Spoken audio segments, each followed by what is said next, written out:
দেশের এই আইন শৃঙ্খলা পরিস্থিতি খারাপের পেছনে কিছু কারণ আছে। প্রথম কারণটা হচ্ছে যে আমরা নিজেরা হানাহানির মধ্যে ব্যস্ত, একজন আরেকজনের বিরুদ্ধে বিষোদ্গারে ব্যস্ত। এটা একটা চমৎকার সুযোগ অপরাধীদের জন্য। যেহেতু আমরা একটা অরাজক পরিস্থিতির মধ্যে বিরাজ করছি, তারা খুব ভালোভাবেই জানে যে এই সময়ে যদি এই সমস্ত অপরাধ করা যায় তাহলে এখান থেকে পরিত্রাণ পাওয়া সম্ভব। সেই কারণে এই অপরাধগুলো হচ্ছে। আমরা যদি সংগঠিত থাকি, একত্রিত থাকি, তাহলে অবশ্যই এটা সম্মিলিতভাবে মোকাবেলা করা সম্ভব হবে। Police, RAB, BGB, DGFI, NSI এগুলো দেশের জন্য অত্যন্ত গুরুত্বপূর্ণ কাজ করেছে অতীতে। খারাপ কাজের সাথে অসংখ্য ভালো কাজ করেছে। আজকে যে দেশের স্থিতিশীলতা, দেশটাকে যে এত বছর স্থিতিশীল রাখা হয়েছে, এটার কারণ হচ্ছে এই সশস্ত্র বাহিনীর বহু সেনা সদস্য, সিভিলিয়ান সবাই মিলে এই অর্গানাইজেশনগুলোকে, অসামরিক, সামরিক সবাই মিলে এই অর্গানাইজেশনগুলোকে এফেক্টিভ রেখেছে। সেই জন্য আজকে সুন্দর, এতদিন ধরে আমরা একটা সুন্দর পরিবেশ পেয়েছি। এর মধ্যে যারা কাজ করেছে, যদি অপরাধ করে থাকে সেটার শাস্তি হবে, অবশ্যই শাস্তি হতে হবে। না হলে এই জিনিস আবার ঘটবে। আমরা সেটাকে বন্ধ করতে চাই চিরতরে, কিন্তু তার আগে মনে রাখতে হবে আমরা এমনভাবে কাজটা করব এই সমস্ত অর্গানাইজেশনগুলো যেন আন্ডারমাইন না হয়। আজকে পুলিশ সদস্য কাজ করছে না, একটা বিশাল বড় কারণ হচ্ছে অনেকের বিরুদ্ধে মামলা, অনেকে জেলে। RAB, BGB, DGFI, NSI panicked. বিভিন্ন দোষারোপ, গুম, খুন ইত্যাদি তদন্ত চলছে। অবশ্যই তদন্ত হবে, দোষীদের বিচারের আওতায় আনতে হবে। এমনভাবে কাজটা করতে হবে যেন এই অর্গানাইজেশনগুলো আন্ডারমাইন না হয়। এই অর্গানাইজেশনগুলোকে যদি আন্ডারমাইন করে আপনারা মনে করেন যে দেশের শান্তি শৃঙ্খলা বিরাজ করবে, সবাই শান্তিতে থাকবেন, সেটা হবে না, সেটা সম্ভব না। আমি আপনাদের পরিষ্কার করে বলে দিচ্ছি,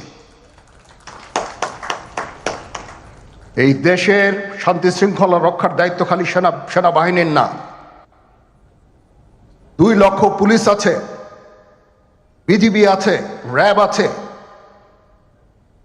আনসার ভিডিপি আছে, আমার আছে হচ্ছে 30,000 সৈন্য। এদেরকে আমি এই যে একটা বিরাট ভয়েড, আমি এই 30,000 সৈন্য দিয়ে আমি কিভাবে এটা পূরণ করব? 30,000 থাকে, আবার 30,000 চলে যায় ক্যান্টনমেন্টে, আরো 30,000 আসে। এটা দিয়ে আমরা দিন রাত আমরা চেষ্টা করে যাচ্ছি। এখানে যে সমস্ত উচ্ছৃঙ্খল কাজ হয়েছে সেটা আমাদের নিজস্ব তৈরি, এটা আমাদের নিজস্ব ম্যানুফ্যাকচার, আমরা নিজস্ব এইগুলো তৈরি করেছি। এই বিপরীতমুখী কাজ করলে কেসে কখনো শান্তি শৃঙ্খলা আসবে না। এই জিনিসটা আপনাদের মনে রাখতে হবে। ভিশনের ফুলঝুরি মেগা অফারে ফ্রিজ কিনলেই পাচ্ছেন 16 পিসের আকর্ষণীয় গিফট বক্স একদম ফ্রি। আজকে একটা বেদনা বিধুর দিবস। 2009 সালের 25শে ফেব্রুয়ারি আমরা এই 57 জন চৌকস সেনা অফিসার, এবং শুধু তাই নয়, আমাদের কিছু কিছু পরিবারবর্গর সদস্যদের আমরা হারিয়েছি। এখানে আসার সময় এই ছবিগুলো আমি দেখছিলাম। তো এই ছবিগুলো আপনারা অনেকে ছবিতে দেখেছেন, কিন্তু এগুলো আমার সব চাক্ষুষ দেখা। আমি একটা চাক্ষুষ সাক্ষী এই সমস্ত বর্বরতার। একটা জিনিস আমাদের সবসময় মনে রাখতে হবে, এই বর্বরতা কোনো সেনা সদস্য করেনি, সম্পূর্ণটাই তদানীন্তন বিজিবি সদস্য দ্বারা সংঘটিত। Full stop. এখানে কোনো ইফ এবং বাট নাই। এখানে যদি ইফ এবং বাট আনেন, এই যে বিচারিক কার্যক্রম এতদিন ধরে হয়েছে, 16 বছর ধরে 17 বছর ধরে যারা জেলে আছে, যারা কনভিক্টেড, সেই বিচারিক প্রক্রিয়া ব্যাহত হবে। এই জিনিসটা আমাদের খুব পরিষ্কার করে মনে রাখা প্রয়োজন। এই বিচারিক প্রক্রিয়াকে নষ্ট করবেন না। যে সমস্ত সদস্য শাস্তি পেয়েছে তারা শাস্তি পাওয়ার যোগ্য। এখানে কোনো রাজনৈতিক নেতৃবৃন্দ এর মধ্যে উপস্থিত ছিল কিনা, ইনভলভ ছিল কিনা, বাইরের কোনো শক্তি এর মধ্যে ইনভলভ ছিল কিনা, সেটার জন্য কমিশন করা হয়েছে। কমিশনের চেয়ারম্যান এখানে আছেন, উনি এটা বের করবেন এবং আপনাদের জানাবেন। বটম লাইন হচ্ছে যে এই সমস্ত আমাদের এই চৌকস সেনা সদস্য যারা প্রাণ হারিয়েছেন, তারা প্রাণ হারিয়েছেন তদানীন্তন বিডিআর সদস্যদের গুলিতে। আমরা নিজেরা এই সমস্ত জিনিস নিয়ে অনেক ভিন্ন মত পোষণ করছি। কেউ কেউ এই জিনিসটাকে ভিন্ন খাতে প্রবাহিত করার চেষ্টা করছি। সেটা আমাদের জন্য মঙ্গলজনক হবে না। আজকে যদি আমার যে উপদেশ আমি কিছু দিয়ে যাব, সেটা যদি আপনারা গ্রহণ করেন, আপনারা লাভবান হবেন, আমি এটা আপনাদের নিশ্চিত করছি। আমরা নিজেরা ভেদাভেদ সৃষ্টি না করি, আমরা নিজেরা ইউনাইটেড থাকি। আমাদের মধ্যে যদি কোনো সমস্যা থেকে থাকে, কোনো ব্যত্যয় থেকে থাকে, কোনো গ্রিভান্সেস থেকে থাকে, সেটা আমরা আলোচনার মাধ্যমে সমাধান করব। এটার জন্য ডানে বায়ে দৌড়িয়ে কোনো লাভ হবে না, নিজের ক্ষতি ছাড়া কোনো লাভ হবে না। আমি আপনাদের এই জিনিসটা নিশ্চিত করে দিচ্ছি। কিছু কিছু সদস্যদের দাবি যে তারা 2009 সাল থেকে আজ পর্যন্ত বিভিন্ন শাস্তি পেয়েছেন। কেউ কেউ দায়ী করছেন যে তারা অযাচিতভাবে শাস্তি পেয়েছেন। এটার জন্য আমি একটা বোর্ড করে দিয়েছি, একজন লেফটেন্যান্ট জেনারেল সেই বোর্ডের সদস্য। প্রথম ফেজে 51 জন সদস্যর ব্যাপারে আমার কাছে রিকমেন্ডেশন নিয়ে এসেছে। তার রিকমেন্ডেশনের অধিকাংশই আমি গ্রহণ করেছি এবং আরও বেশি আমি দিয়েছি। নেভি এয়ারফোর্সও তাদের এই কার্যক্রম চালিয়ে যাচ্ছে। আমার স্ট্যান্ড পয়েন্ট হচ্ছে, যদি কেউ অপরাধ করে থাকে সেটার জন্য কোনো ছাড় হবে না, বিন্দু মাত্র ছাড় নাই। আমি আপনাদের পরিষ্কার করে দিচ্ছি, it is a discipline force. Discipline ফোর্সকে ডিসিপ্লিন থাকতে দেন। আজকে এই যে দেশের ক্রান্তি লগ্নে সমস্ত বাহিনী, সমস্ত অর্গানাইজেশন বিপর্যস্ত হয়ে পড়েছে। খালি সেনাবাহিনী টিকে আছে, বিমান বাহিনী টিকে আছে, নৌবাহিনী টিকে আছে। কেন? Because of discipline. তারপরেও আমি আমার অফিসারকে আদেশ দিয়েছি, যদি সামান্যতম কোনো সন্দেহের অবকাশ থাকে, কোনো কার বিরুদ্ধে যেই অ্যাকশন নেওয়া হয়েছে, অপরাধী কিনা যদি সামান্য কোনো সন্দেহের অবকাশ থাকে, সেটা তাদের ফেভারে যাবে। এটা হচ্ছে আমার ঢালাও নির্দেশ। সেই হিসাবে বিভিন্ন প্রস্তাব আমার কাছে এসেছে। কোনো কোনো প্রস্তাবে আমি আরও আমার নিজে থেকে যোগ করে আরও বেশি আমি দিয়েছি। এভাবে পর্যায়ক্রমে অফিসাররা অ্যাপিয়ার করবে, আসবে এবং তাদের এই জিনিসগুলো আমরা দেখব। দেখে যদি মনে হয় যে তাদেরকে করার অবকাশ আছে কিছু, অবশ্যই আমরা করব। এটা ন্যায় নীতিতে আমরা প্রতিষ্ঠিত থাকব ইনশাআল্লাহ। আপনারা কিছু মনে করবেন না, আজকে আমি একটু পরিষ্কার করে আমি কথা বলতে চাই। আপনাদের সবার হয়তো ভালো নাও লাগতে পারে, কিন্তু বিশ্বাস করেন, আমার এটা যদি আপনারা গ্রহণ করেন, আপনারা লাভবান হবেন, কোনো ক্ষতি হবে না দেশের। আমার অন্য কোনো আকাঙ্ক্ষা নাই।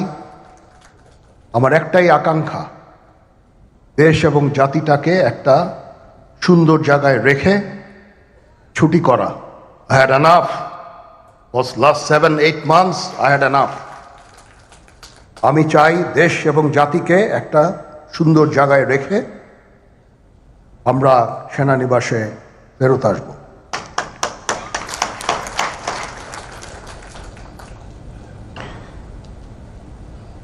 আরেকটা জরুরি বিষয় যেটা আমি ভাবলাম যে আপনাদের সাথে আমি শেয়ার করি। দেশের এই আইন শৃঙ্খলা পরিস্থিতি খারাপের পিছনে কিছু কারণ আছে।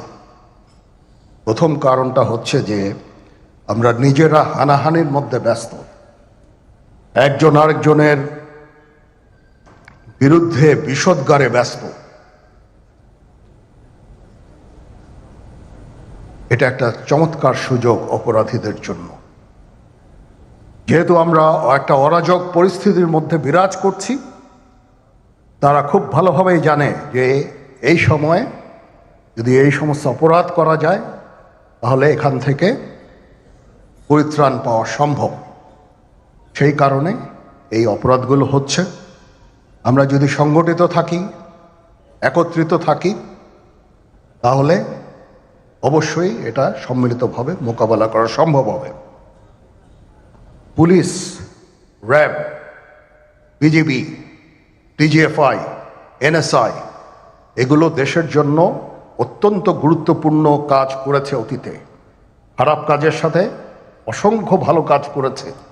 আজকে যে দেশের স্থিতিশীলতা, দেশটাকে যে এত বছর স্থিতিশীল রাখা হয়েছে, এটার কারণ হচ্ছে এই সশস্ত্র বাহিনীর বহু সেনা সদস্য, সিভিলিয়ান সবাই মিলে এই অর্গানাইজেশনগুলোকে, অসামরিক সামরিক সবাই মিলে এই অর্গানাইজেশনগুলোকে এফেক্টিভ রেখেছে।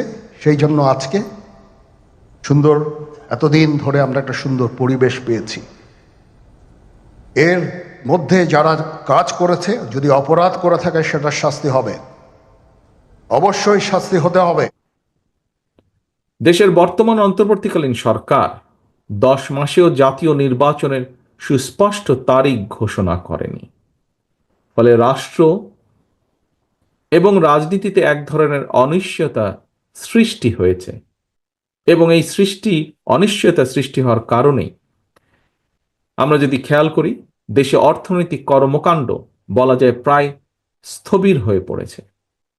জনগণের ভোটে নির্দিষ্ট মেয়াদের একটি স্থিতিশীল সরকার না থাকায় দেশে কাঙ্ক্ষিত বিনিয়োগও হচ্ছে না। আমরা এখানে উপস্থিত প্রায় প্রত্যেকেই গণমাধ্যমে খবরে দেখেছি, ব্যবসায়িক সংগঠনগুলো বলছে নানা কারণে ইতিমধ্যেই শত শত শিল্প কলকারখানা বন্ধ হয়ে গিয়েছে। আরো অনেক কলকারখানা বন্ধ হওয়ার উপক্রম হয়ে পড়ছে। বিভিন্ন সেক্টরে এ ধরনের অস্থিরতা বিরাজ করছে। জনগণ তাদের সমস্যার সম্ভাবনার কথা সরকারের কাছে তুলে ধরার বা বলার কোনো সুযোগ তারা পাচ্ছে না। সম্মানিত সভাপতি, সম্মানিত নেতৃবৃন্দ, অন্তর্বর্তীকালীন সরকারের উপদেষ্টাদের সঙ্গে স্বাভাবিক কারণেই জনগণের কোনোই যোগাযোগ নেই। বিভিন্ন শ্রেণী পেশার মানুষের সমস্যা, সম্ভাবনা কিংবা দুঃখ দুর্দশা সম্পর্কে অনেক উপদেষ্টাই ওয়াকেফাল নন। তারা অফিসে বসে ফাইলপত্র দেখে জনগণের সমস্যা চিহ্নিত করে সমাধানের চেষ্টা হয়তো কেউ কেউ করছেন। জনগণের সঙ্গে সরাসরি যোগাযোগ ছাড়া প্রশাসন নির্ভর, ফাইল নির্ভর বা ফাইল ওয়ার্ক দিয়ে সকল সমস্যার সমাধান যদি করা যেতই, তাহলে তো নিশ্চয়ই রাজনৈতিক দল বা রাজনীতির প্রয়োজন হতো না। প্রিয় উপস্থিতি, দেশের জনগণ সরাসরি নিজেদের পছন্দের প্রার্থীকে ভোট দিয়ে একটি জবাবদিহিমূলক সরকার প্রতিষ্ঠিত করতে প্রস্তুত। কিন্তু অন্তর্বর্তীকালীন সরকার মনে হয় জনগণের আকাঙ্ক্ষা উপলব্ধি করতে ব্যর্থ হচ্ছে। গণতন্ত্রের পক্ষের প্রতিটি রাজনৈতিক দলের পক্ষ থেকে লিখিতভাবে অন্তর্বর্তীকালীন সরকারের কাছে সংস্কার প্রস্তাব দেওয়া হয়েছে। এরই ভিতর সংস্কারের ব্যাপারে কিন্তু কোনো রাজনৈতিক দলেরই তেমন কোনো আপত্তি নেই। তবে সংস্কার নিয়ে সরকারের অযথা সময় ক্ষেপণে আপত্তি অবশ্যই রয়েছে, শুধু রাজনৈতিক দলের নয়, রাজনৈতিক দলগুলোর বাইরেও পত্র পত্রিকার মাধ্যমে আমরা দেখেছি বিভিন্ন সংগঠনও এ ব্যাপারে তাদের আপত্তির কথা জানিয়েছে, এ ব্যাপারে তাদের কনসার্নের কথা জানিয়েছে।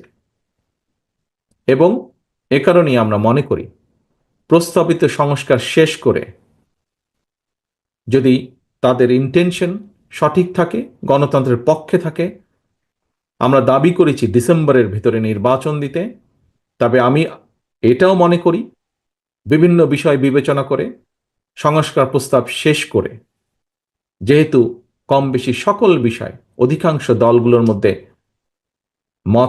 একমত রয়েছে, ডিসেম্বরের আগেও নির্বাচন করা সম্ভব। আমি অন্তর্বর্তীকালীন সরকারের কাছে আবারও আহ্বান জানাই,